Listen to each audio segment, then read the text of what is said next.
ہم انسان 3 ڈائمینشن میں رہتے ہیں، جس میں ہم انسان اوپر دیکھ سکتے ہیں، نیچے دیکھ سکتے ہیں، آگے دیکھ سکتے ہیں، پیچھے دیکھ سکتے ہیں، لیفٹ دیکھ سکتے ہیں اور رائٹ بھی دیکھ سکتے ہیں۔ اگر ہم انسان 3 ڈائمینشن میں رہتے ہیں تو ہم سے پہلے 2 ڈائمینشن آتی ہے، جس میں آگے پیچھے لیفٹ اور رائٹ میں دیکھا جا سکتا ہے، لیکن اس ڈائمینشن میں آپ اوپر اور نیچے نہیں دیکھ سکتے۔ مثال کے طور پر 2 ڈائمینشن میں اگر آپ ایک چونٹی کی نظر سے دیکھیں تو وہ چونٹی آگے اور پیچھے دیکھ سکتی ہے، لیکن اوپر اور نیچے نہیں دیکھ سکتی۔ اگر آپ اس کے سامنے ٹیبل پر ایک پیپر رکھیں تو وہ پیپر اسے صاف صاف دکھائی دے گا، لیکن جیسے ہی آپ اس پیپر کو اوپر کی طرف کرو گے تو 2 ڈائمینشن میں اس چھوٹی چونٹی کے حساب سے وہ پیپر غائب ہو گیا، کیونکہ 2 ڈائمینشن میں وہ صرف آگے اور پیچھے ہی دیکھ سکتی ہے۔ لیکن جیسے ہی آپ نے اس پیپر کو اوپر کیا تو وہ پیپر 3 ڈائمینشن میں چلا گیا، جس کو وہ چونٹی نہیں دیکھ سکتی، جس کے حساب سے وہ پیپر غائب ہو گیا۔ سیم اسی طرح ہماری 3 ڈائمینشن کے علاوہ بھی ڈائمینشن 4، 5 اور 6 اور کئی ڈائمینشنز موجود ہیں، جن میں کئی مخلوق اور چیزوں کو ہم 3 ڈائمینشن میں نہیں دیکھ سکتے۔ ہم صرف انہی چیزوں کو دیکھ سکتے ہیں جو 3 ڈائمینشن میں ہیں۔ جیسے ہی کوئی چیز 3 ڈائمینشن سے 4 ڈائمینشن میں جائے گی تو ہمیں لگے گا کہ وہ غائب ہو گئی، لیکن حقیقت میں وہ دوسری ڈائمینشن میں چلی گئی۔ سائنسدانوں کے مطابق کوانٹم فزکس میں کوانٹم پارٹیکلز پیدا ہوتے ہیں اور غائب ہو جاتے ہیں۔ سائنس کہتی ہے اصل میں وہ پارٹیکل غائب نہیں ہوتے، بلکہ ایک ڈائمینشن سے دوسری ڈائمینشن میں ٹریول کرتے ہیں۔ یہ پارٹیکل ہمارے آس پاس ہی ہوتے ہیں، لیکن ہم ان پارٹیکلز کو دیکھ نہیں سکتے کیونکہ وہ دوسری ڈائمینشن میں چلے جاتے ہیں۔ اس کے علاوہ بھی کائنات میں ایک ایسی چیز موجود ہے جس کے اثر کو ہم محسوس تو کر سکتے ہیں، لیکن سائنسدانوں کو وہ چیز آج تک دکھائی نہیں دی۔ میں بات کر رہی ہوں ڈارک میٹر کی۔ سائنس کہتی ہے کہ ہو سکتا ہے کہ یہ ڈارک میٹر بھی کسی دوسری ڈائمینشن کا حصہ ہو، جس کی وجہ سے ہمیں وہ نظر نہیں آتا۔ اللہ نے ہم انسانوں کو ایسے بنایا ہے کہ ہم صرف اور صرف 3 ڈائمینشن میں ہی دیکھ سکتے ہیں، اس سے آگے ہم نہیں دیکھ سکتے۔ اب یہاں ایک سوال آتا ہے کہ کیا ہماری کائنات میں کوئی ایسی مخلوق ہے جو 3 ڈائمینشن سے آگے دیکھ سکتی ہو؟ یہ سوال سن کر آپ سوچ رہے ہوں گے کہ سائنسدانوں کو آج تک ایلینز کا ایک بھی پروف نہیں ملا، اور آپ 4 ڈائمینشن میں رہنے والی مخلوق کی بات کر رہے ہیں جن کو ہم انسان دیکھ ہی نہیں سکتے۔ میں آپ کو بتا دوں، ہماری کائنات میں بہت سارے ایسے ایلیمنٹس ہیں جو بہت زیادہ مقدار میں موجود ہیں۔ نمبر 1 پر ہے ہائیڈروجن، نمبر 2 پر ہے helium, number 3 oxygen, number 4 carbon, number 5 پر ہے نائٹروجن اور کئی دوسرے ایلیمنٹس۔ اب زمین پر لائف کے لیے کون سے ایلیمنٹس زیادہ اہم ہیں؟ یہاں پر بھی نمبر 1 پر آئے گا ہائیڈروجن، نمبر 3 پر موجود آکسیجن۔ اگر آکسیجن ہائیڈروجن سے مل جائے تو پانی بنتا ہے، جو ہمارے جسم کا 65% وزن ہے۔ ہیلیم جو نمبر 2 پر ہے وہ نہیں، کیونکہ وہ ایک ان ایکٹیو ایلیمنٹ ہے اور یہ ایلیمنٹ کسی بھی ایلیمنٹ کے ساتھ ریئیکٹ نہیں کرتا۔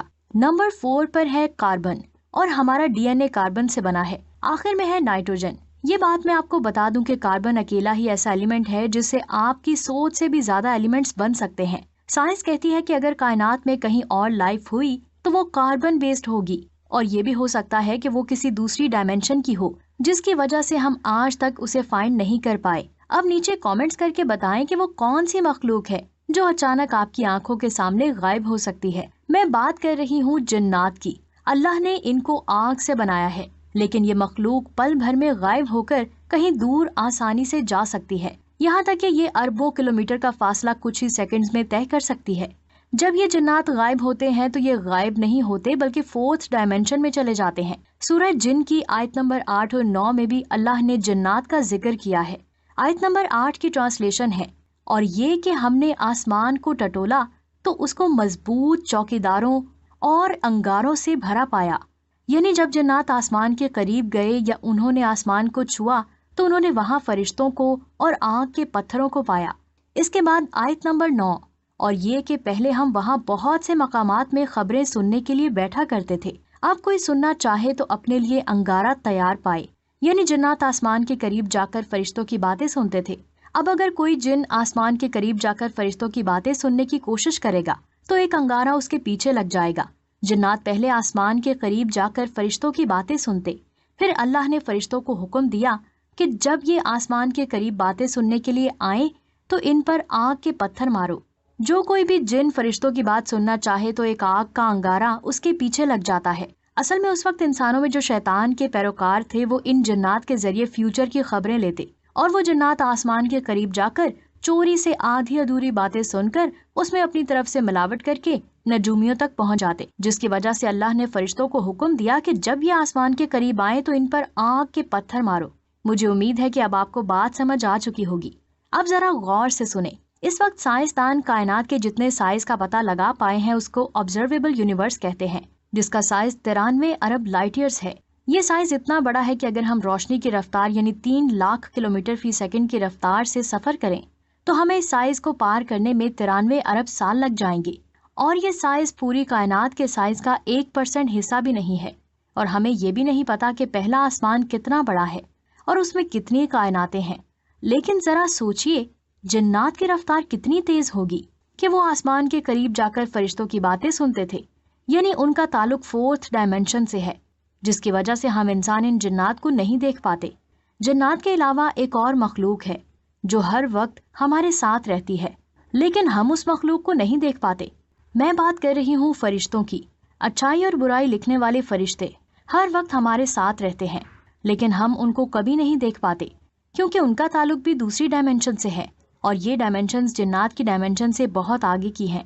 अगर देखा जाए, इंसानी जिस्म में रूह का ताल्लुक भी दूसरी डायमेंशन से है। जब वो हमारे जिस्म से निकलती है तो उसको देख नहीं पाते, लेकिन वो हमें देख रही होती है और वो बहुत तेजी के साथ आसमान की तरफ जाती है। यानी दूसरी डायमेंशंस में अल्लाह की बनाई हुई बहुत सारी मखलूक हैं, जिनमें कुछ के बारे में तो हमें पता है लेकिन कुछ के बारे में हमें नहीं पता। और ये सारा निज़ाम सिर्फ और सिर्फ अल्लाह ताला चला रहा है। अल्लाह ने कायनात को इतना बड़ा बनाया है जिसके साइज के बारे में हम कभी नहीं जान पाएंगे जब तक अल्लाह ना चाहे। और इस कायनात में ऐसे ऐसे राज छुपे हैं जो हमारी सोच की लिमिट से बहुत आगे हैं, जिनके बारे में हम कभी नहीं जान पाएंगे, लेकिन हम उनके बारे में तभी जान पाएंगे जब अल्लाह का हुक्म होगा।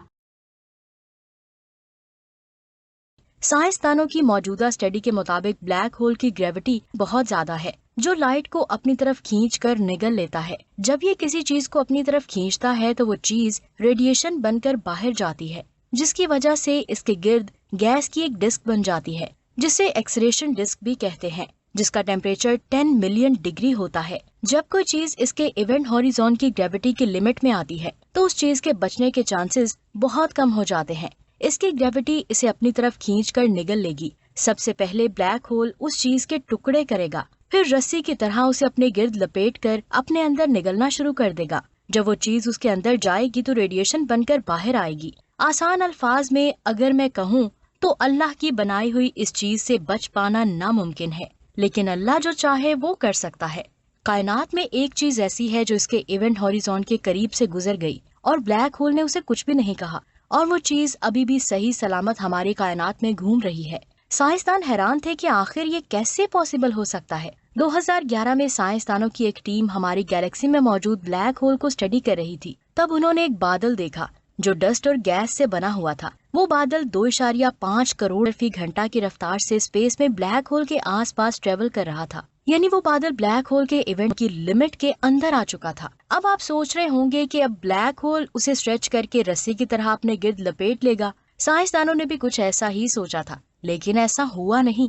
जिस वक्त वो चीज ब्लैक होल के बहुत पास से गुजरी तब ब्लैक होल की ग्रेविटी ने उसे स्ट्रेच तो किया, लेकिन ब्लैक होल की ग्रेविटी ज्यादा देर तक उसे स्ट्रेच नहीं कर पाई। थोड़ी देर बाद वो चीज दोबारा से अपनी रियल शेप में आ गई। ब्लैक होल ने उस बादल को कुछ भी नहीं कहा। ये देखकर साइंसदान हैरान थे कि आखिर ये कैसे हुआ। जो ब्लैक होल लाइट को भी खींच कर निगल लेता है, उससे ये चीज कैसे बच गई। साइंसदानों ने इसे 1 साल तक स्टडी किया और फिर उन्होंने कहा कि जिसको हम पहले बादल समझ रहे थे वो बादल था ही नहीं, बल्कि वो 2 स्टार्स का एक पेयर था जो एक दूसरे को ऑर्बिट कर रहे थे। वो दोनों स्टार्स मर्ज होकर एक बहुत बड़े स्टार में तब्दील होने वाले थे, और जो नया स्टार बनता उसका मैस हमारे सूरज से 2 गुना ज्यादा होता और उसकी चमक हमारे सूरज की चमक से 3 गुना ज्यादा होती।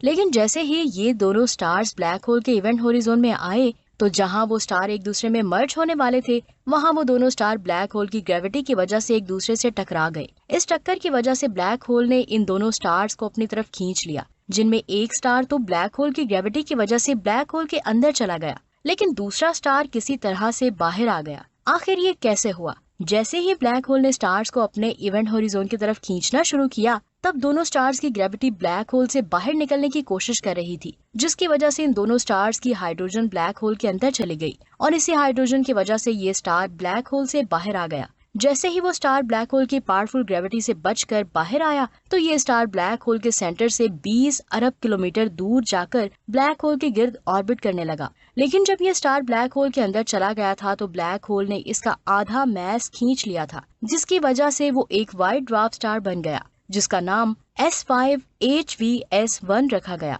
ये बात आप जान लें कि पूरी कायनात में साइंसदानों ने ये पहला ऐसा प्रोजेक्ट देखा है जो ब्लैक होल की ग्रेविटी से बचकर उसके अंदर से बाहर आ गया। लेकिन यहाँ एक सवाल आता है कि क्या ये स्टार अभी भी बचा हुआ है? कई साइंसदानों का कहना है कि ये स्टार ब्लैक होल को ऑर्बिट तो कर रहा है, लेकिन एक स्टेबल ऑर्बिट में नहीं, बल्कि ये स्टार अनस्टेबल ऑर्बिट में इसे ऑर्बिट कर रहा है। इस ब्लैक होल का नाम GSN069 है। ये ब्लैक होल वक्त के साथ साथ बड़ा होता जा रहा है और एक वक्त ऐसा आएगा जब ब्लैक होल का साइज इतना ज्यादा बड़ा हो जाएगा कि वो इस स्टार को और कई दूसरे स्टार्स को आसानी से निगल लेगा, क्योंकि इस ब्लैक होल का मैस हमारे सूरज से 4.3 मिलियन गुना ज्यादा है। तो यहाँ एक सवाल आता है कि इतने बड़े ब्लैक होल से ये छोटा सा स्टार कैसे बच गया? इसकी दो वजूहात है। पहली वजह है स्टार का मैस। एक स्टार का मैस जितना ज्यादा होगा ब्लैक होल के लिए उसे निगलना उतना ही आसान हो जाता है, क्योंकि ग्रेविटी बड़े प्रोजेक्ट पर ज्यादा इफेक्ट करती है। इसी वजह से जितना बड़ा स्टार होगा वो उतनी ही जल्दी खत्म होगा।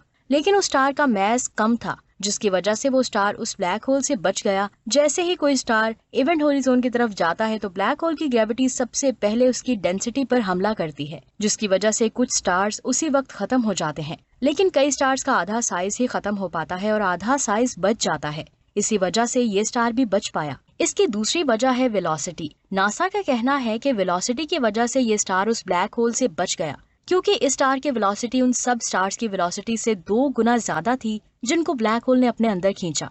अगर वेलोसिटी कम होगी तो टाइम कम होगा, वेलोसिटी ज्यादा होगी तो स्टार की वेलोसिटी ज्यादा थी। इसी वजह से वो कम टाइम में ब्लैक होल से बचकर बाहर आ गया। अब यहाँ सोचने वाली बात ये है कि क्या सिर्फ स्टार ही ब्लैक होल से बचकर बाहर आ सकते हैं या फिर कोई और चीज भी? तो मैं आपको बता दूं, स्टार्स के साथ साथ दूसरी चीजें भी ब्लैक होल के गिर्द ऑर्बिट कर सकती हैं, लेकिन सिर्फ और सिर्फ एक ही कंडीशन पर। उस चीज का मैस सूरज के बराबर होना चाहिए और उसकी वेलोसिटी भी ब्लैक होल की रोटेशन से ज्यादा होनी चाहिए, यानी उसकी रफ्तार 11 किलोमीटर फी सेकंड होनी चाहिए, जिसकी वजह से वो चीज ब्लैक होल के अंदर से बचकर बाहर आ सकती है। लेकिन ये भी नहीं कहा जा सकता कि वो स्टार उस ब्लैक होल से बचकर बाहर आया तो हर चीज ब्लैक होल के अंदर से बाहर आ सकेगी। वैसे आपका इस बारे में क्या ख्याल है, नीचे कमेंट्स करके जरूर बताएं। तो दोस्तों, ये थी आज की शानदार वीडियो। आपको कैसी लगी नीचे कमेंट्स करके जरूर बताएं। ऐसे ही वीडियोस देखने के लिए हमारे चैनल को सब्सक्राइब कर लें, बेल आइकन को प्रेस करें। मिलते हैं एक और शानदार वीडियो में। अपना बहुत सारा ख्याल रखें। अल्लाह हाफिज।